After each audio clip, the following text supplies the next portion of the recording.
ৰাতি সাৰ পাই উঠি এইবিলাক কাম কৰি আছে। বাঁহৰ এইবিলাক খামি বনাইছে, সূতা টানিছে, তাৰ ওপৰত টুনি চেট ফিটিং কৰিছে। ৰোজাৰ ৰাখি কিমান কষ্ট কৰি পেলাই ইমান ধুনীয়াকৈ ডেকৰেশ্যন কৰিছে। চাওক, আপোনালোকক লাহে লাহে গৈ দেখুৱাই আছোঁ। গোটেই ৰাস্তাটো প্ৰায় এইখিনি 1 কিলোমিটাৰমান তেনেকৈ গোটেই ৰাস্তাটো দিছে টুনি চেট। খৰচো তেনেকৈ হৈছে, কষ্টও তেনেকৈ কৰিছে ল'ৰাখিনিয়ে। ঈদলৈ মাত্ৰ আৰু 3 দিন বাকী আছে। আপোনালোকক মই ঈদৰ দিনাখন আহি দেখুৱাম ভিডিঅ'টো। এতিয়া আপোনালোকক দেখুৱাই আছোঁ চব কিমান ধুনীয়াকৈ বনাই আছে।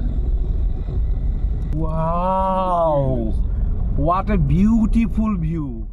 ৰাস্তাটো ইমান দিনে কাম হৈ উঠা নাই, ইমান ধূলি আৰু যান জঁট হয় নহ'লে লেতেৰা। আৰু আমটিচালি ধুন্দৰালি মছজিদটোৰ যিটো ৰাস্তা কিনাৰ মছজিদৰ একদম কাষতে এটা ধুনীয়াকৈ জোন আৰু তৰা বনাইছে। চব ইমান ধুনীয়াকৈ বনাইছে, কিমান কষ্ট কৰিছে ল'ৰাখিনিয়ে, সঁচাকৈ ভাল লাগিছে।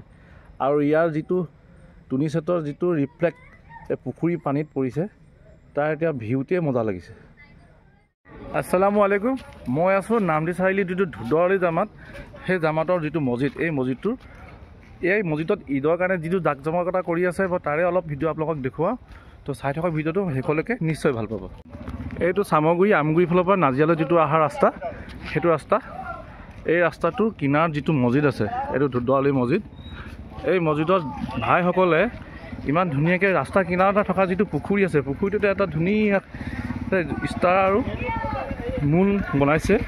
এইটো দেখি ভাল লাগিছে। মই অকণ ওচৰৰ পৰা আপোনালোকক দেখুৱাওঁগৈ, যিহেতু ইমান কষ্ট কৰি বনাইছে, দলংখন দি দিছে। তো মই আপোনালোকক ওচৰৰ পৰা গৈ দেখুৱাওঁগৈ। চেল্ফি পইণ্টৰ লিখেগৈ এইটো ইমান ধুনীয়াকৈ বনাইছে চব। পানীত এই যে কলৰ মানে কলগছ কাটি পেলাই তাৰ ওপৰত এইটো ধুনীয়াকৈ ৰাখিছে, দেখিছে। তো এই ধুন্দৰালি জামাতৰ এই দাদাক লগ পাইছোঁ, ইয়াতে এনেকৈ কাম চাম কৰি আছে। গোটেই ল'ৰাখিনি গোটেই জামাতৰ ল'ৰাখিনিয়ে যি কাম কৰি আছে, তাৰ বাবে অকণমান দাদাৰ পৰা অকণমান মন্তব্য ল'ম যে ইমান কষ্ট যে কৰি আছে ল'ৰাখিনিয়ে। কিমান দিনৰ পৰা কাম কৰি আছে এইবিলাক ঈদৰ জাক জমকৰ কাৰণে? আমি প্ৰায় ধৰক 5 ৰমজানৰ পৰাই কৰি আছোঁ। 5টা যেতিয়া ৰমজান গ'ল, তো আমি চিন্তা চৰ্চা কৰিলোঁ। তো প্ৰতি বছৰ আমি গাঁওখন সজাই থাকোঁ। হয় হয়। তো এইবাৰ আমি অলপ চিন্তা চৰ্চা কৰি আমি সভা সমিতি পাতি অলপ সুকীয়াকৈ কৰিবৰ কাৰণে প্ৰস্তুতি চলালোঁ। তো সেইমতে আমি সকলো যুৱকসকলে আলোচনা কৰি নিজৰ গাঁওখনৰ পৰাই যি যেনেকৈ পাৰে দি পেলাই আমি এইখিনি কষ্ট কৰিলোঁ। তো অলপ সুকীয়া হওঁ বুলি ভাবিছোঁ এবাৰ আমি অলপ। তো হ'লেও তো আমি এতিয়াও 70% কাম হৈছে, 30% এতিয়াও বাকী আছে। তো আপুনি ঈদৰ দিনা যেতিয়া আহিব, তো ইয়াতকৈ আৰু অলপ জাক জমক হয়তো দেখিব পাব। কিন্তু ঈদৰ দিনাখনৰ লগত সংগতি ৰাখি আমি এটা ঈদ মেহফিল নামেৰে এটা আমি অনুষ্ঠানো পাতিছোঁ ইয়াৰ লগত সংগতি ৰাখি। বহুত ভাল কথা। এই বস্তুটো মানে প্ৰায় আজিকালি নেদেখা হৈ গৈছোঁ। হয় হয়। তো ঈদ মেহফিল বস্তুটো মানে আগতে বহুত আছিলে, কিন্তু আজিকালি একেবাৰে প্ৰায় নোহোৱা হৈ গৈছে। আপোনালোকে ক'ত পাতিছে এইটো বস্তু? আপুনি এই কাষতে আমাৰ চেল্ফি পইণ্টটো কাষতে আছে। ইয়াতে হ'ব। আমি আমাৰ অসমৰ বিভিন্ন জেগাৰ পৰা যিখিনি অনাতাঁৰ শিল্পীসকল আছে, তো আমি তেওঁলোককো নিমন্ত্ৰণ জনাইছোঁ। তেওঁলোকো আহিম বুলি আমাক কৈছে।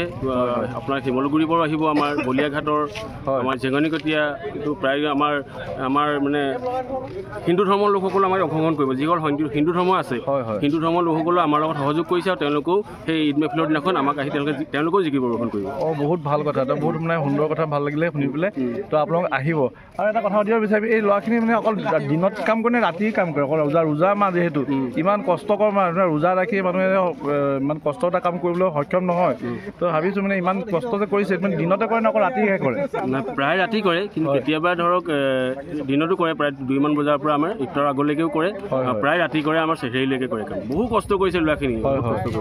আৰু এটা দেখিছোঁ সেই পুখুৰীত যিটো মানে চন্দ্ৰ আৰু তৰা বনাইছে, এইখিনি আৰু ল'ৰাখিনি যিখিনি কাম কৰিছে সেইখিনি, আৰু ইয়াত যিখিনি টুনি চেট লগাইছে, কিমান বাজেট কিমান হ'ব পাৰে আপোনালোকৰ? বাজেট অনুমানিক 2 লাখ, প্ৰায় 2 লাখ টকা। 2 লাখ টকা বাজেট, বাপৰে বাপ। তো ভাল লাগিলে, মানে ইমান ধুনীয়া এটা পৰিৱেশ ইয়াতে ঈদ মেহফিলৰ দিনাখন, মানে ঈদৰ দিনাখন হ'ব, গঢ়ি উঠিব। ইয়াৰ ল'ৰাখিনি যিখিনি কষ্ট কৰিছে, সেই কষ্টৰ মূল্যটো মানে ধুনীয়াকৈ ইয়াত হৈ উঠিছে। আৰু আমি ঈদৰ দিনাখনো আহিম, আপোনালোকক ভিডিঅ' দেখাম, চাই থাকিব, নিশ্চয় ভাল পাব। আৰু দাদাক ইমানখিনি সময় দিয়াৰ কাৰণে বহুত বহুত ধন্যবাদ জনাইছোঁ। Thank you. আৰু ঈদৰ আপোনাক এতিয়া শুভেচ্ছা জনাইছোঁ। থেংক ইউ, আপোনালোক শুভেচ্ছা থাকিল ঈদৰ। ধন্যবাদ। এইডোখৰত এইটো চেল্ফি পইণ্ট, ইয়াৰ কাম আৰু বাকী আছে। চেল্ফি পইণ্টটো মই দেখুৱাইছোঁ। আৰু তাৰ কিনাৰতে এইডোখৰতে তেওঁলোকে ইয়াত সাজি আছে, বনাই আছে। ঈদ মেহফিল পতা হ'ব ইয়াতে সৰুকৈ। এইডোখৰতে আপোনালোকক এই ষ্টেজটো বনাই আছে। ৰাস্তাটো দেখিছে, ৰাস্তাটো ইমান দিনে কাম হৈ উঠা নাই, ইমান ধূলি আৰু যান জঁট হয় নহ'লে লেতেৰা। আৰু গাড়ীবিলাকৰ কাৰণে অহা যোৱা কৰা কিমান কষ্ট হয়। এই ৰাস্তাটো যদি ধুনীয়া হ'লহেঁতেন না, ঈদৰ জাক জমকতে যিখিনি কষ্ট কৰিছে ল'ৰাখিনিয়ে আৰু ধুনীয়া হৈ উঠিলেহেঁতেন। এই ইয়াত উঠিলে এটা বাঁহৰ কভাৰ লগাইছে, তাৰ ভিতৰতে ইয়াত লাইটিং থাকিব। তো এইটোৱে আছিলে ভিডিঅ'। যদি ভাল লাগিলে কমেণ্ট এটা কৰি জনাব। তো আজি ৰাখিছোঁ, বাই বাই, এনজয় আই অসম।